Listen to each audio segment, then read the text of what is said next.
Taxpayer-funded sports stadiums, deal or no deal? In 2 days this week, two cities committed nearly $1.5 billion in public money to keep their NFL teams in town. But did taxpayers get a say? In both Charlotte and Jacksonville, city councils made the calls. Charlotte committed $650 million in taxpayer dollars for stadium renovations to keep the Panthers in town for the next 20 years. While Jacksonville City Council is giving $775 million in public funds to renovate the Jaguars' Everbank Stadium.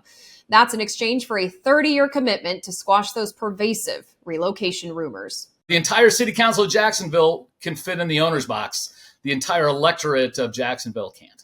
Before the Jacksonville City Council voted 14-1 in favor of the funds, Jacksonvillians stepped up to the mic. Many of us who came out here today took off work just to tell you how repulsed we were about this new stadium. Not one dime is going to the community that this proposal was made around. It's shameful. While Jacksonville's mayor sang a different tune.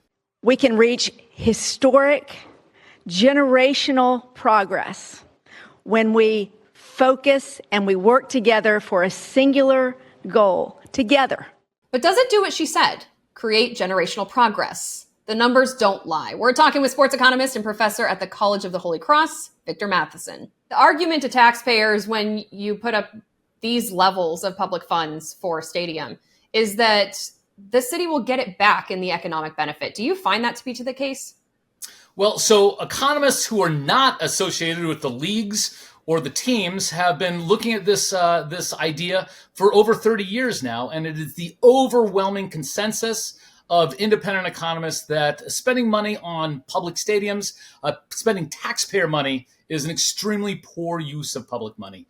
The approximate amount of economic impact you get from stadiums is somewhere between zero and very low. Zero and very low. Would you say that there's not a single case where public funds for a stadium are worthwhile? So you can probably argue for some level of public funding.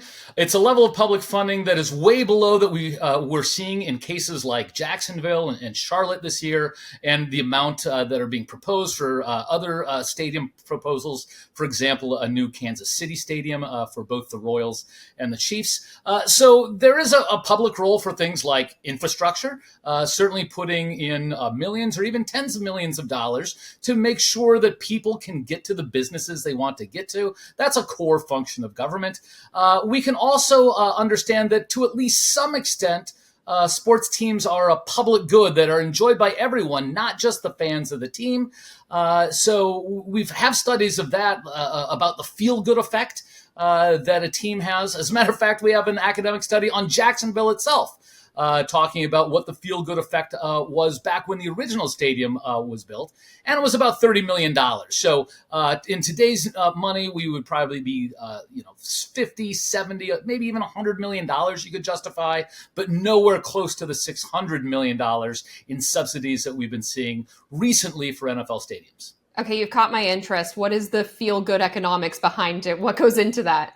So feel-good economics is you ask people, okay, we know how much people are willing to pay actually for tickets because we can actually see those people buy tickets. But what you do is you ask a bunch of people who aren't season ticket holders, who don't buy jerseys, who don't go to games, and you say, well, how much would you be willing to spend in the way of increased taxes every year just to have this team in town, even if you never plan on going, right? So that captures what people who aren't otherwise paying for the stadium and for the team would be willing to spend. And people fill out basically questionnaires asking those sort of questions. And we see this all over the place. And again, for Jacksonville, the Jacksonville folks, 20 years ago, said that they valued the team collectively as a city at about $30 million in terms of value, even if you don't go to the games, even if you don't watch the games at home on TV.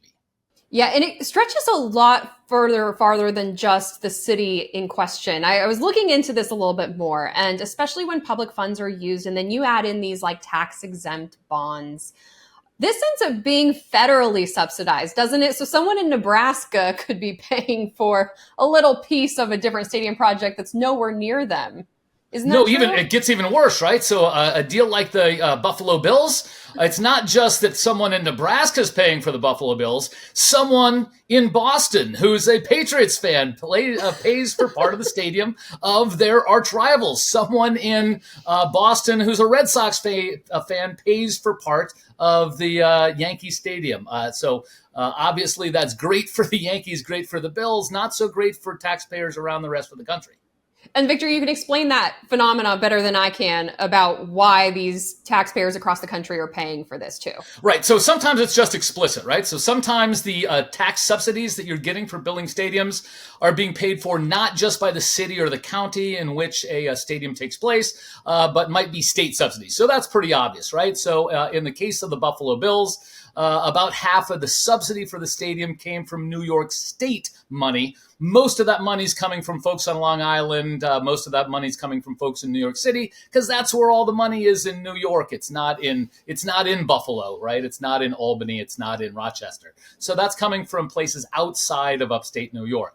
The other thing that can happen is if a stadium is paid for, at least in part, with tax-exempt bonds, what that means is that the owners of those bonds are getting a lower interest rate because they don't have to pay taxes on those bonds. But guess what? That means the federal government that runs on taxes has to collect those taxes some other place because they're not collecting taxes on this set of bonds. And a group of economists worked on that a few years ago and published that work and found that the total amount of municipal bond subsidy was in the billions of dollars of subsidies to professional sports teams from regular taxpayers all across the country, whether they have a professional franchise in their state or not.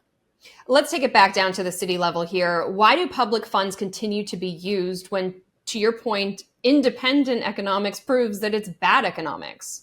Well, one of the reasons is because owners are terrible to their customers, right? And in order to get an opportunity to make more money, they are willing to sell out their existing customers. All of the big leagues, the NFL, the National Basketball League, Major League Baseball, these leagues have exactly the same number of teams today that they had 20 years ago, which means that essentially when you set a fixed number of franchises, that means that gives a lot of leverage to every franchise because if someone else wants a team, they have to steal it from another city. And Jacksonville was a place that could be very high on the list of franchises that could be stolen. Same thing with the Buffalo Bills. These are both small metropolitan areas, and there's probably better places in the country to put a team.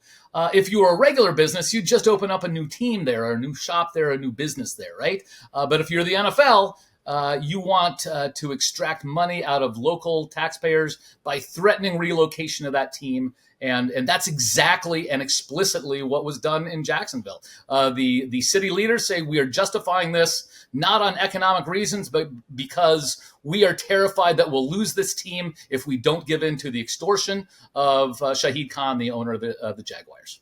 Yeah, and I'm speaking as a San Diego Chargers fan who dealt with what happens when voters do not approve stadium funds and the team goes right. So you lose your team, and that's San Diego. And of course, the big difference there between what went on in Jacksonville and what went on in San Diego is San Diego voters had the option to decide how they wanted to spend their money.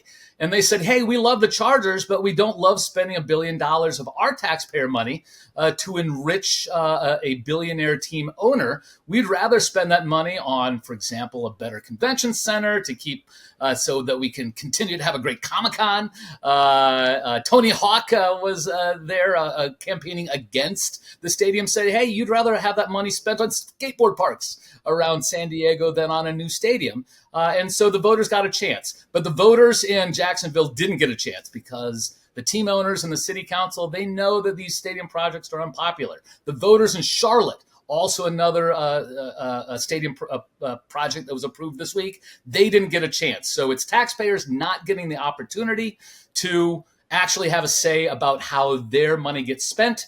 Of course, one of the reasons that city councilors are much more giving of funds than taxpayers is the city councilors, they get wined and dined by the team owners. The entire city council of Jacksonville can fit in the owner's box. The entire electorate of Jacksonville can't. I love that analogy. And when they put this issue in front of voters, increasingly voters are saying no. We're seeing that in Kansas City right now. Voters rejected that sales tax for the new downtown ballpark and renovations to Arrowhead. And now there's talk of potentially moving the Kansas City teams over to Kansas City, Kansas. I know a lot of people that aren't familiar with the area don't know that there's two Kansas cities right next to each other there. What would Kansas gain by giving those teams the state benefits that they would be looking for? So from a dollars and cents issue, not much. The amount of additional economic activity that Kansas will gain because of the Chiefs moving across the state line is by every measure less than what they will lose in taxpayer subsidies building that stadium. So this is not a great deal for them. And again, no one's considering putting this in front of Kansas voters. They're only considering putting it in front of Kansas lawmakers. Again, taking it out of the hands of the taxpayer, putting it into the hands of politicians is what team owners want, because it's a whole lot easier to convince a small number of legislators than it is to convince a large number of taxpayers that you should enrich the already billionaire owners in the NFL or Major League Baseball or the NBA. And who decides whether it goes to vote or it goes to city council? Often it's the city council itself, all right? Occasionally you do get things that taxpayer coalitions will force things to go to the ballot, but often owners will use tricks to try to keep things off the ballot. So they will call something, even if it's a complete demolishing of a stadium and rebuilding a new stadium in the same place, you might just keep a tiny bit of the stadium in place so you can laughably call it a remodeling. And therefore the city council says, oh, no, this isn't a new stadium project. This is just repairs and maintenance of the existing stadium. So therefore, this doesn't have to come before a vote. As a matter of fact, that's exactly what happened in Chicago when the new Soldier Field was built. At the time, just the rehabilitation of the old Soldier Field cost more than any stadium in U.S. history. Yet they cleverly called it a remodel by keeping a handful of old stone columns from the original stadium in the new design. And therefore, it didn't have to go before the voters, where it was looking very unlikely like the voters wanted to hand over their money, again, to a billionaire owner. This is a tough topic because the facts are what they are. You pointed it out, and if you look at a number of research out there, the facts are is that the economics of any kind of publicly funded stadium, especially to the tune of hundreds of millions of dollars, like we're seeing in these latest deals, is just not good for the taxpayer. But I'm going to ask us to put on our devil's advocate hat. What does a stadium project do for the area? There has to be some economic benefit, even if it doesn't pay for itself. Right. So we do know that stadiums, first of all, they are going to generate some revenue in the area. They just generally don't generate enough revenue to pay for, the bond payments on $1 billion stadium or a $2 billion stadium. They do generally, not in the NFL, but in other leagues where you have games more often, such as Major League Baseball or NBA, they often cause some level of gentrification of the local area around the stadium. So, again, you'll get money being spent at local bars and restaurants, at retail right around in the area. We do know that professional sports are pretty good, actually, at changing where money is spent in a local economy. The problem is they're just not very good at generating new economic activity in an economy. So either they're just having people spend money at the stadium or the area around the stadium rather than at other entertainment options in the area, or they serve to have people spend money on football rather than other types of entertainment options. I'm glad you brought this up because then we get to talk about the transfer of wealth that you're alluding to right now. where research shows that the regional economy remains unchanged if a stadium moves, say, 20 minutes down the road. So it's just the specific location that gets the boom in economic benefit, but that doesn't, it's flat for the rest of the region. Isn't that right? I'm Right, thinking so, like yeah. Arlington, the ballparks there, or the stadiums there. Sorry, I'm baseball minded. Right. So again, there's no doubt that you will have a change in how money is spent in a local area. If you're in Atlanta, a new baseball stadium in Cobb County relocates some economic activity out of Fulton County downtown up to Cobb County, where the new stadium is. It also relocates money within Cobb County from restaurants and bars around the county to a small, more concentrated district called the Battery, right around where the stadium is. Same thing happens when the Washington Wizards and the Washington Capitals float the idea of moving out of D.C. into Virginia. Again, it doesn't change the total amount of economic activity that occurs in the metro area, but it does change where some of that spending occurs. And importantly, in the cases both of Kansas and Missouri, as well as Washington, D.C. and Virginia, it changes, the side of this imaginary line, right, from Missouri to Kansas or from D.C. to Virginia, which is, it does have certainly some economic impact. But again, it's more changing up who gets the money, not how much money is actually out there. We've got the Olympics coming up in a month now, and there's always a lot of conversation where Olympics are being hosted about the investment that goes into that for certain infrastructure projects, stadiums, et cetera. And I'm thinking specifically, we just talked to someone who was crucial in getting the 96 Atlanta games there. And he made a really good point that while that was actually largely a privately funded affair, the investment that was made for the Atlanta Olympics wouldn't have been spent otherwise. It was something that was done, that infusion of spending in the area was done specifically because the Olympics were coming to town. Can the same argument be made? And I guess, do you even agree with that level of the argument that something like the Olympics brings in an infusion of spending that wouldn't actually be there otherwise? Can the same argument be made for stadiums? Would Jacksonville not be spending $775 million on some other benefit to the city if it weren't for these stadium renovations? Right. So again, in the Atlanta case, you did spend several $1 billion bringing the event there in terms of construction, and you also brought in several $1 billion of tourist money that was part of that. And with all these cases, it's not as if that tourist money is not a good thing. This is a little different than the case of Jacksonville, Jacksonville Jaguars regular season games. Most of the people coming to those games are local residents who are just spending their money there rather than elsewhere in the Jacksonville economy. When you've got a mega event like the Atlanta Olympics or the Paris Olympics coming up, this is bringing new money from the outside into the city. And so, of course, that is a benefit to the economy. The question, though, is how much did it cost you to bring that money in? So a typical Olympic Games will definitely bring in, for a Summer Olympics Games, at least $5 billion of additional spending into the city that hosts them.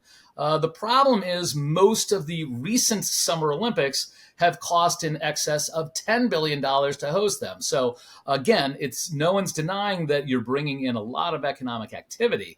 The question is, what is it costing you to bring in that activity?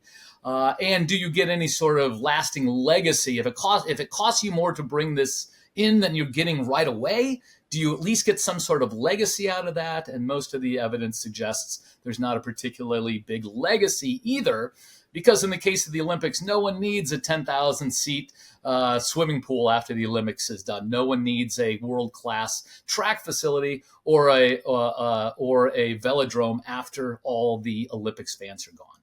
Victor, a lot of gems in this interview. Thank you so much for your time, Victor Matheson. All's my pleasure. Thank you.